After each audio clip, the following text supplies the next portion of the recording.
Arrête ça. Ne fais pas semblant d'être malade et ne te mets pas en travers de mon chemin.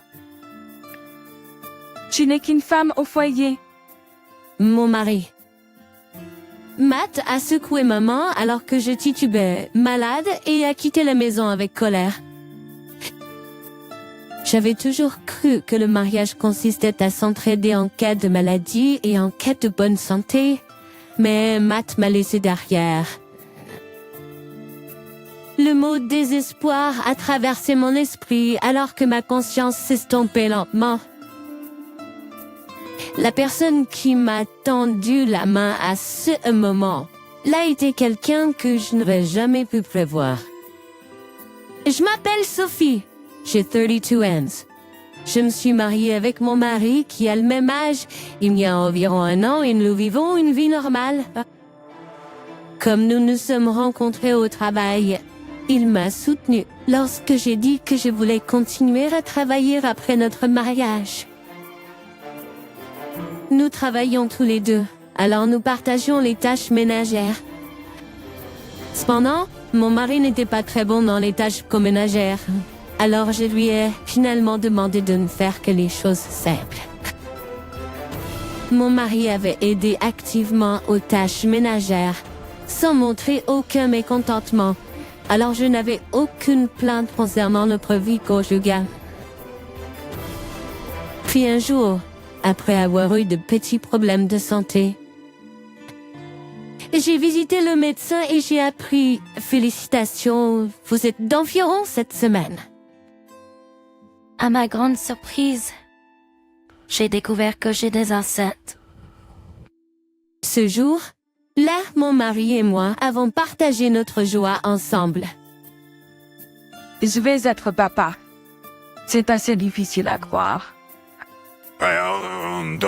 Au début. Vous commencerez à vous y habituer progressivement.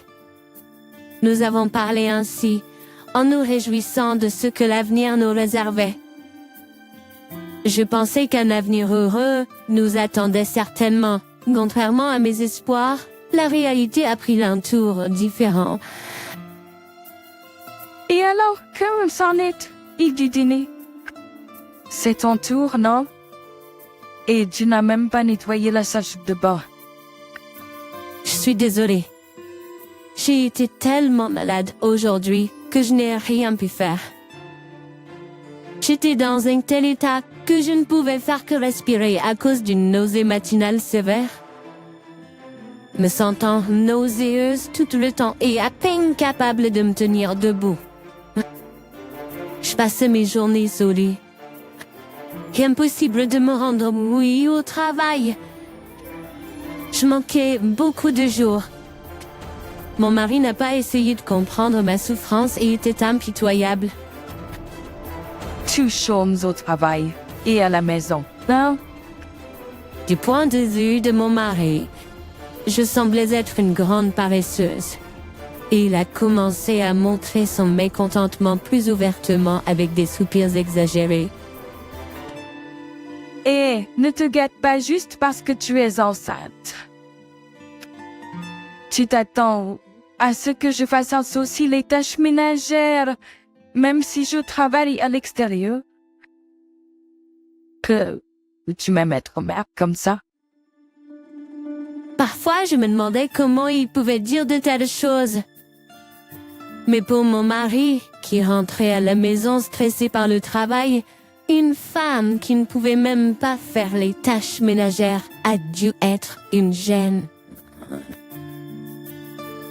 J'ai pensé à retourner chez mes parents jusqu'à ce que ma santé s'améliore, mais j'ai craint qu'elle ne crée une distance irréversible entre nous. Le mal des transports du matin est temporaire. Et cela devrait s'atténuer dans 2 mois, alors j'ai décidé de tenir bon jusqu'alors. Mais l'attitude méprisante de mon mari n'a fait qu'augmenter. Plus tard, bien que le mal des transports du matin se soit finalement atténué, ma mauvaise santé a persisté. Avec des admissions répétées à l'hôpital. Et j'ai décidé de faire une pause dans mon travail. Je ne pouvais pas risquer que quoi que ce soit n'arrive au bébé en me surmenant pendant la grossesse. Malgré avoir discuté de cela en détail avec mon médecin et mon employeur, mon mari s'est plaint amèrement. Arrête de compter sur moi pour tout. C'est ta responsabilité si tu ne peux pas travailler ou faire les tâches ménagères.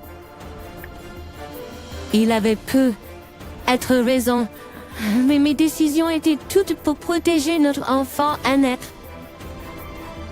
Pourquoi dois-je être traitée de la sorte? Endurant le comportement déraisonnable de mon mari. J'ai essayé de demander. Au sujet des frais de subsistance, mon salaire maladie est plutôt faible. Pourrais-tu contribuer un peu plus de ton salaire? Mais il était complètement insensible. Et pourquoi devrais-je payer pour toi aussi? Je commençais à me demander si je pouvais vraiment continuer avec cet homme. Mon anxiété croissante prenait de l'ampleur. J'avais pensé que la grossesse me mettrait sur une voie positive, mais d'une manière ou d'une autre, tout a foiré. Le dernier straw était ma belle. Sophie, comment vas-tu? Un jour, Nathalie m'a appelé. Elle a été divorcée lorsque Pierre était à l'école élémentaire et l'a élevé seule. C'est une personne active et douce qui a toujours été gentille avec moi, mais elle a dit... Il vaut mieux se déplacer un peu pendant la grossesse. Cela doit être difficile pour Pierre de faire les tâches ménagères tout en travaillant, donc tu dois faire ta part. Entendant cela de la part de Nathalie, je me suis sentie complètement submergée. Nathalie n'est pas une mauvaise personne. Elle a de l'expérience en matière d'accouchement et je comprends son point de vue.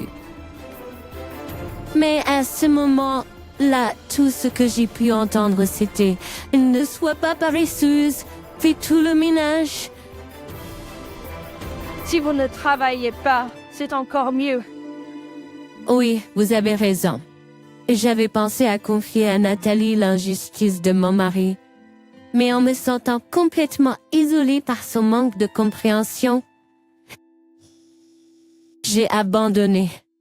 Faites-moi signe si vous avez besoin d'aide. Nathalie a dit cela et a raccroché, mais je me suis sentie sans résolution. Et puis, l'incident s'est produit. Je me suis réveillée ce matin en me sentant fiévreuse, submergée par un malaise général et des nausées intermittentes. En titubant, j'ai réussi à préparer le petit déjeuner pour mon mari d'une manière ou d'une autre. Comme je gisais sur le canapé, il m'a regardé avec mépris et a dit « Tu n'as pas besoin de faire un spectacle de combien c'est difficile. » Après le départ de mon mari pour le travail, je suis restée au lit, mais mon état de santé a continué de se détériorer et il ne semblait pas que je serais capable de préparer le dîner. Dois-je commander une livraison? Non, nos finances sont serrées. Les dépenses de vie que j'ai reçues de mon mari n'ont jamais été suffisantes et j'ai puisé dans mes économies chaque mois. De plus, les dépenses médicales pour ma livraison à venir étaient importantes. Et je craignais que nous manquions d'argent avant que le bébé n'arrive. J'ai appelé mon mari.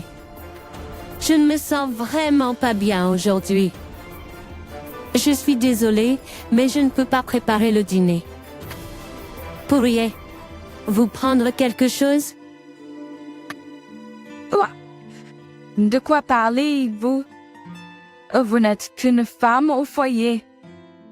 Mais je ne peux vraiment pas bouger. Alors, Je suis trop occupée pour ça.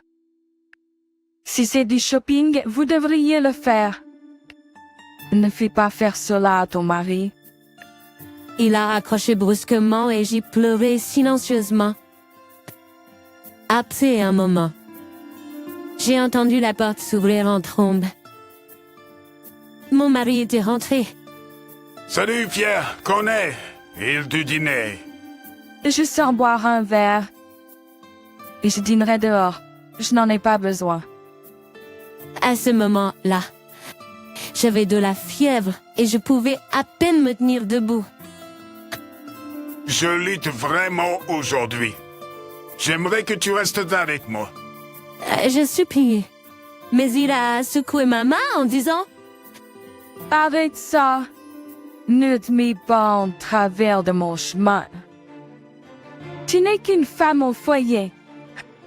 Dissimules probablement encore. Il est parti de la maison après avoir dit de ça. Je n'avais pas l'énergie pour retourner au lit et je me suis effondrée à l'entrée. Quelqu'un, s'il vous plaît, aidez-moi. J'ai désespérément appelé à l'aide dans mon esprit, mais il n'y avait aucune réponse dans la maison vide. Et puis, de loin, j'ai entendu une voix familière. Une voix familière m'appela dans ma conscience brumeuse. Reste avec moi. Qui est cette personne? Ma conscience s'est estompée à ce moment-là. Lorsque je me suis réveillée, Nathalie me regardait avec inquiétude. Et j'étais dans un lit d'hôpital. Sophie. Oh, bon, tu es réveillée. Mary, c'est... Ah, dire Nathalie m'avait trouvé effondrée à la maison et avait appelé une ambulance. Ne vous inquiétez pas, le bébé va bien. Je vais appeler le docteur. Nathalie est sortie rapidement de la pièce en essuyant ses larmes. Le docteur a dit que j'avais une anémie sévère et un rhume de 16 ans, ce qui aurait pu être dangereux pour le bébé. Mais pourquoi, Nathalie? Pierre t'avait demandé de venir pour me réprimander, de ne pas m'être assez esti dans les tâches ménagères. Nathalie était venue à notre maison après avoir entendu des plaintes constantes de mon mari et m'avait trouvée effondrée à l'entrée. Oh, je suis désolée. J'ai été dure sans t'écouter. Il y avait une autre raison à la visite de Nathalie. Je voulais te remercier pour cela. Ce cardigan rouge te va très bien. La semaine dernière, c'était l'anniversaire de Nathalie. Depuis que je me suis mariée, j'ai toujours envoyé des cadeaux à Nathalie pour la fête des mères et son anniversaire. Je ressens plus le froid avec l'âge. Alors, j'ai choisi un cardigan cette année. Un peu voyant, mais avec une conception simple pour qu'elle se sente toujours jeune. Je me souviens de chaque mot que tu as dit et je te remercie d'avoir envoyé un si beau cadeau. Je me demandais si vous étiez vraiment aussi paresseux que mon fils l'a prétendu. Je suis vraiment désolée de ce qui s'est passé. Pierre s'est excusé en pleurant. C'est beau. Je voulais vous parler de mon mari, mais c'était difficile à dire. Et j'ai aussi pleuré devant Nathalie. Avoir Nathalie de mon côté a allégé mon cœur. Après avoir pleuré un moment, Nathalie a dit avec une colère brûlante: Cet homme, mon propre fils, est impardonnable. Laissez sa femme enceinte souffrir de cette façon. Ses lèvres ont tremblé de colère et elle a serré son mouchoir fermement. Sophie, que ferez-vous de votre relation avec lui?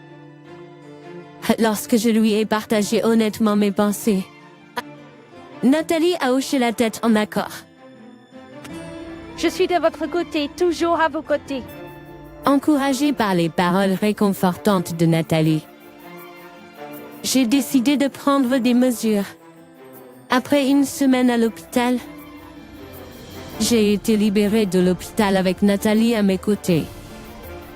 Mon mari ne m'avait pas contacté une seule fois pendant mon séjour. À ce moment-là, je m'en fichais complètement. En rentrant chez moi, j'ai été accueillie par une odeur épouvantable malgré mon absence de seulement 4 jours. Quelle est cette odeur? C'est comme si nous vivions avec une bête sauvage. Le commentaire de Nathalie m'a presque fait rire, mais je me suis retenue. L'odeur était vraiment insupportable. Mon mari était étendu sur le canapé du salon, ronflant avec de la bave coulant de sa bouche. Réveille, toi, fils stupide! Surpris par la voix retentissante de Nathalie, mon mari s'est réveillé, instantanément, l'air pathétique.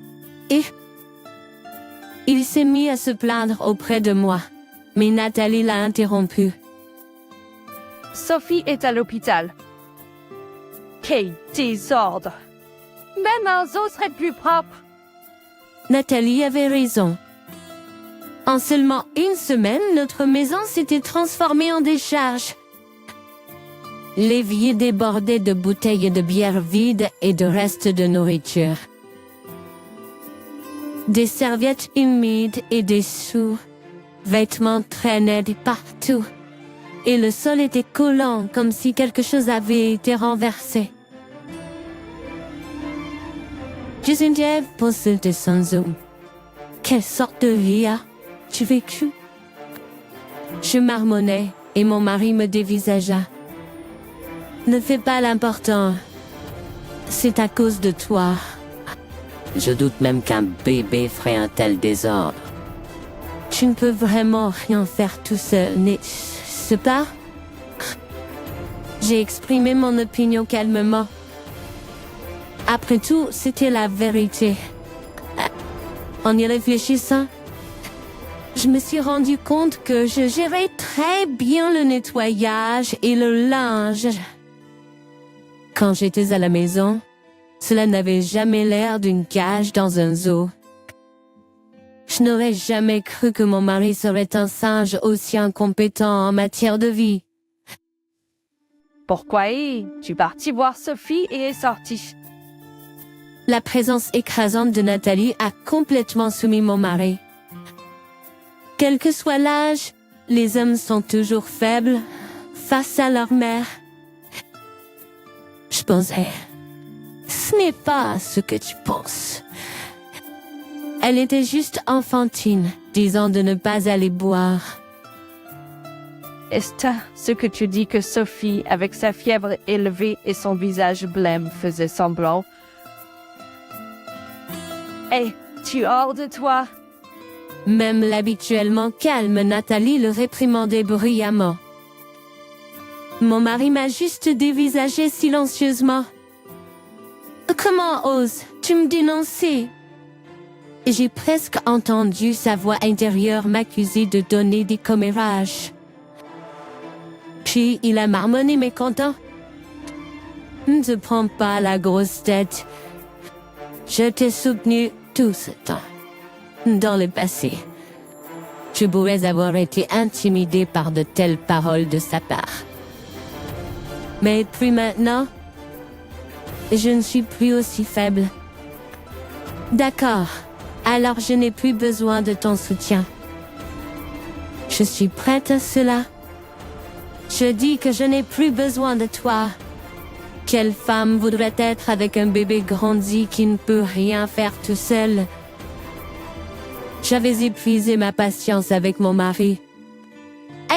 Un peu verbo était une chose inacceptable, mais peut être quelque chose que nous aurions pu résoudre avec une discussion. Cependant, il m'a laissé avec une forte fièvre et est sorti boire un verre. Et pendant que sa femme est à l'hôpital, il transforme sa maison en une masure de déchets et est incapable de vivre une vie normale d'adulte. Il échouait en tant que mari et en tant que père. Et que... ce que tu faisais vraiment. Soudainement, tu sors boire avec des collègues. J'ai demandé, le regardant avec colère. Ensuite, mon mari a frémi de manière amusante. Ce n'est pas ton affaire. Si, c'est mon affaire. Je suis ta mère. J'ai le droit de savoir. Dis-moi la vérité. Nathalie a demandé fermement, et mon mari a commencé à trembler, à paniquer. Si tu ne veux pas avouer, ce que je dois te montrer la preuve irréfutable. Preuve, tu veux dire? Son visage est devenu pâle à ce moment. Là. Oui, avoue maintenant, je te rends les choses plus difficiles pour toi, même. Sous notre interrogatoire implacable, il a finalement baissé la tête et a admis. Désolé.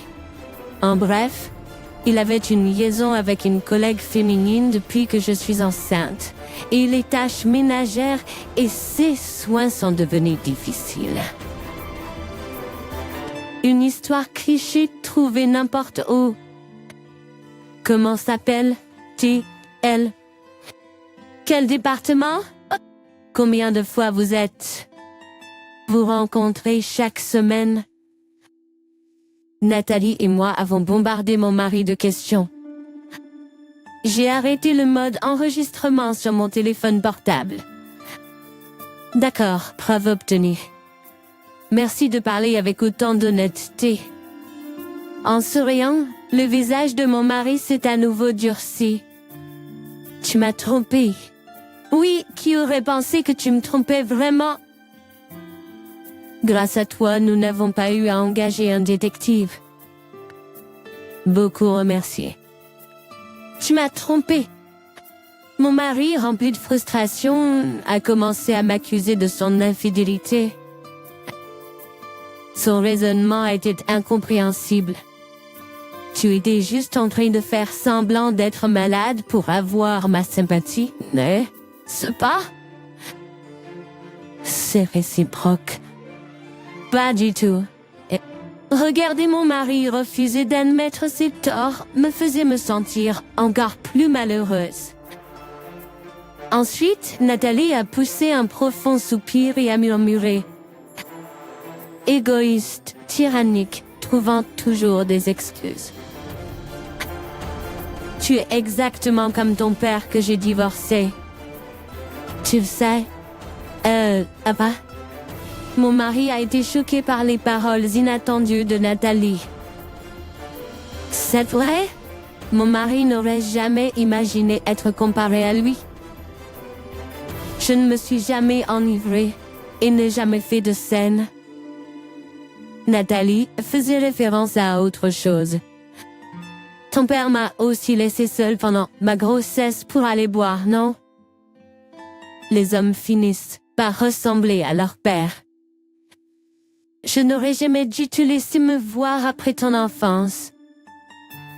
Nathalie a parlé avec mépris et tristesse. Mon mari est resté sans voix, paralysé par le choc. Un père qui influence négativement ses enfants vaut mieux d'être absent, n'est-ce pas? Sophie? Non, ce n'est pas nécessaire, en fait. Devrait être exclu.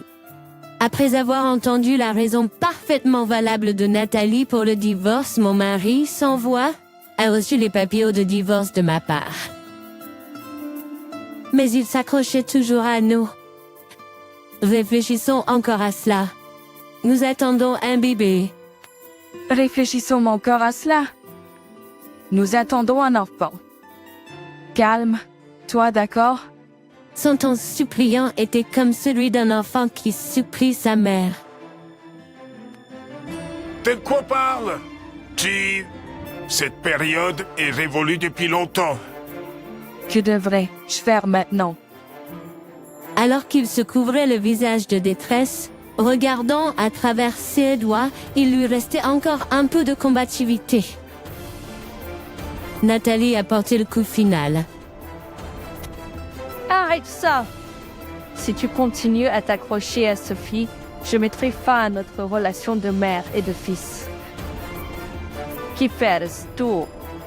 Pourquoi ne pas mon parti? Nama, Il avait l'air vaincu. Nathalie est restée mon alliée jusqu'à la fin. Finalement, je me suis séparée de mon mari pendant mon 7e mois de grossesse. Je n'aurais jamais pensé que notre relation se détériorerait avec l'arrivée de notre enfant, mais peut-être était-ce inévitable. Après cela, je suis retournée chez mes parents et j'ai donné naissance à un petit garçon en bonne santé.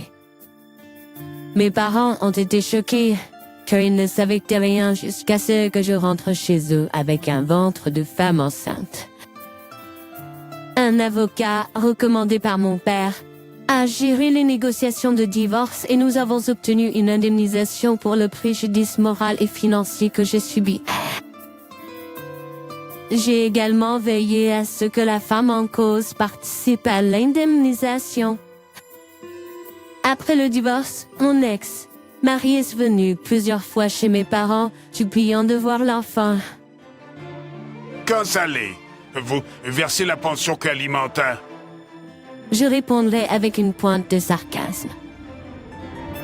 nous n'en avons pas besoin. Nous sommes une famille, c'est mieux quand nous sommes ensemble. Il répondrait de manière absurde. Quel non-sens. Assurez-vous simplement de remplir votre devoir minimum de père, même si vous étiez un zéro en tant qu'époux. Sinon, vous ne valez rien du tout. Mon mari est parti avec un air abasourdi, semblant déprimé. L'image de son père doit avoir laissé une forte impression sur lui. J'ai entendu dire qu'il avait démissionné de son entreprise. Il a fait une diatribe à ses collègues sur notre divorce, insistant sur le fait qu'il n'en était pas responsable. Que ce soit parce qu'il y croyait vraiment ou non, son récit des abus verbaux et physiques qu'il m'a infligés a amené tout le monde à le détester. Entre-temps, des rumeurs d'une liaison avec une collègue féminine se sont répandues. Son comportement méprisable n'a suscité aucune sympathie, entraînant son isolement au travail et finalement sa démission. Il se peut qu'il soit assez délirant pour penser qu'il peut se réconcilier avec moi, mais bien sûr, je n'ai pas une telle intention.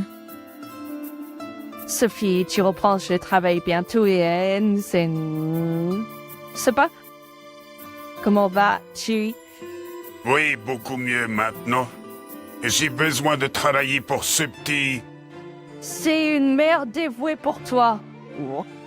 Inconnu de mon ex-mari. Parfois, je rencontre Nathalie avec mon enfant. Elle a d'abord hésité, disant « Nous sommes des étrangers maintenant après le divorce. Alors, je garderai mes distances. »